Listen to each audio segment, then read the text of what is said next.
This stone bears witness to the journey of the last 40 years of the Agricultural Development Trust, Baramati. This is a rain shadow area after the Sahyadri Ranges. Even after the Neera left canal of Batkar Dam was built, only 1/3 of areas of Baramati came under irrigation and 2/3 of the areas remained completely dry. Because of the famine calamity, farmers from the dry area were facing a heart-rending situation year after year. In this situation, an educated son of a farmer who had recently entered the field of social service decided to work out a concrete and long-lasting solution to this critical issue of water scarcity. If the scanty rainwater is blocked and contained, it will infiltrate the land and can be used for agriculture. He came up with this idea of percolation tank through continuous brainstorming and varied efforts. During this period, 2 Australian ladies were helping famine-stricken people with free food grains as part of their humanitarian work.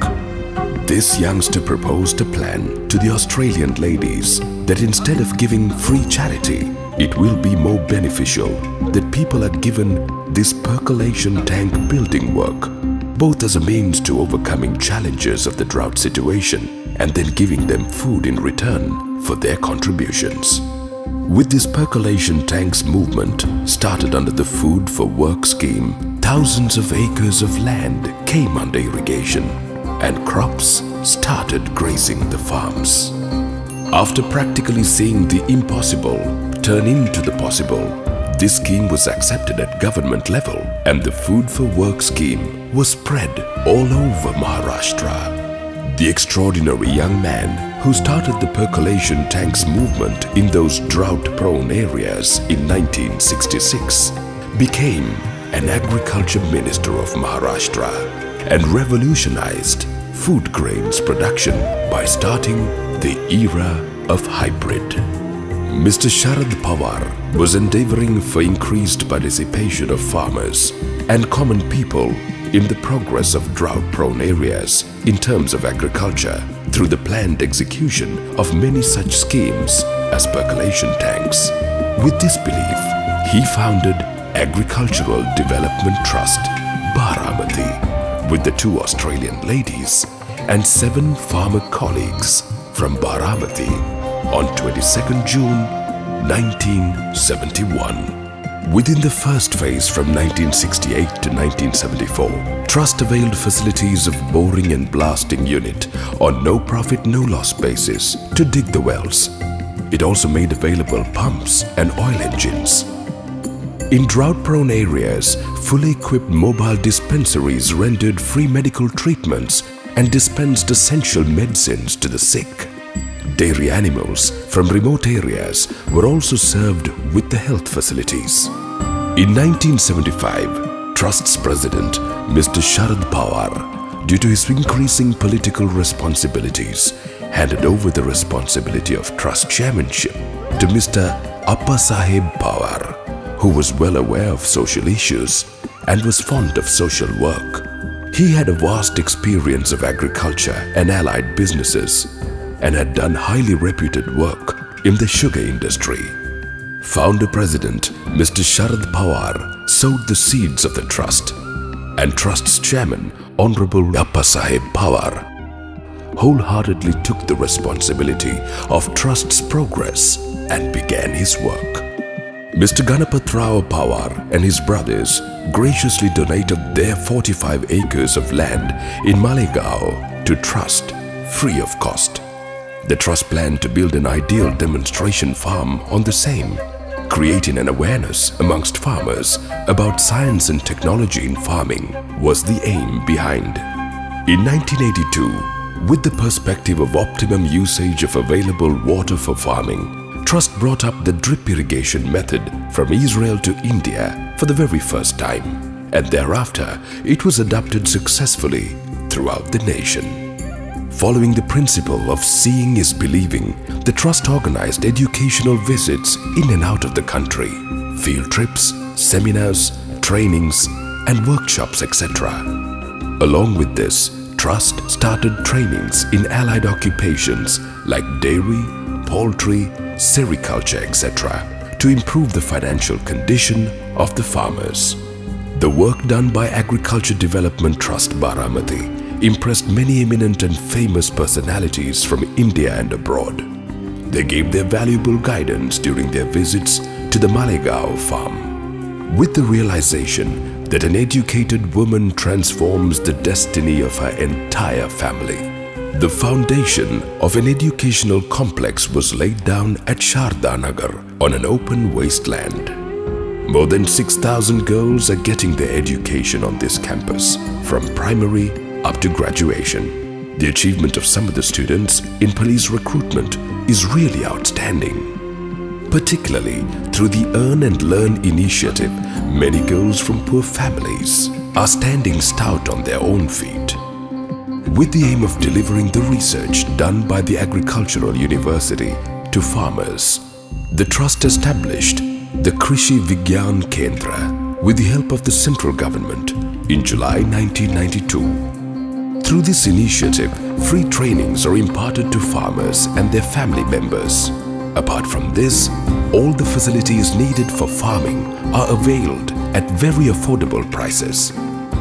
Vasundhara Krishi Vahini, hosted at Trust, is the first of its kind radio station in India, working for the sole purpose of agricultural development.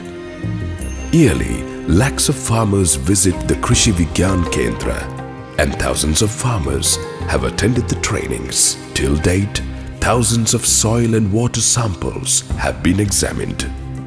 With these consistent efforts put up by the Trust, earlier irrigated areas of 50,000 acres have now increased threefold. Milk production from rural areas is raised from 120 litres to 3.5 lakh litres. Innovative concept of village tourism as part of agro-based allied occupation has also been demonstrated on Trust's farm. After Appa Sahib, Mr. Rajendra Pawar, as chairman, is competently handling the Trust responsibilities since the year 2000. To attract the younger generation towards farming, an agricultural school was started in 2001 and an agricultural college was founded in 2003. Sharda Nagar students not only excel in academics but also in extracurricular activities. To channelize the creative power of youth, Srujan Youth Festival is being organized by the Trust since 2006. Since 2008, experience sharing by reputed personalities from different fields through 61 lectures under Parivartan lecture series have really inspired the youngsters. For improvement of financial conditions of rural women, the Trust started self-help groups in individual villages through the way of Sharda Mahila Sangh. Since 2006, the Trust organizes the Bimtari Fair to create earnings opportunities for rural women and artisans by bringing their products directly to the urban markets. As a step-ahead movement of this 40 years journey, Agricultural Development Trust Baramati is building an ultra-modern, high-tech Krishi Vigyan Kendra for farmers in cooperation with Bharatiya Krishi Anusandhan, New Delhi. Many latest facilities for the farmers are at its core. These include research-based extension center, micro-drip irrigation, floater solar panels, water storage tanks, automatic water irrigation system, precision farming, centralized automated fertigation, soil and water testing lab, biocontrol lab, biofertilizer lab, apiary, ultra-modern dairy farm, animal husbandry and poultry. With the help of all these facilities, research available at Agricultural Research Center and agricultural universities will be directly taken to the actual farms by Trust's scientists. Today, with its tireless efforts, Agriculture Development Trust Baramati has reached this proud phase. I feel fortunate that I am witness to this progress. I could see the development of thousands of farmer families. All the related people gathered together through the occasion of trust. Creation and evolution took place. On top of it, the trust has succeeded in taking the benefits of research to the farmers. And that is the most creditable contribution. This oath of commitment to the social work taken by Trust in 1971 will keep on growing with time. I am sure I will witness more and more such phases of development and progress in the future.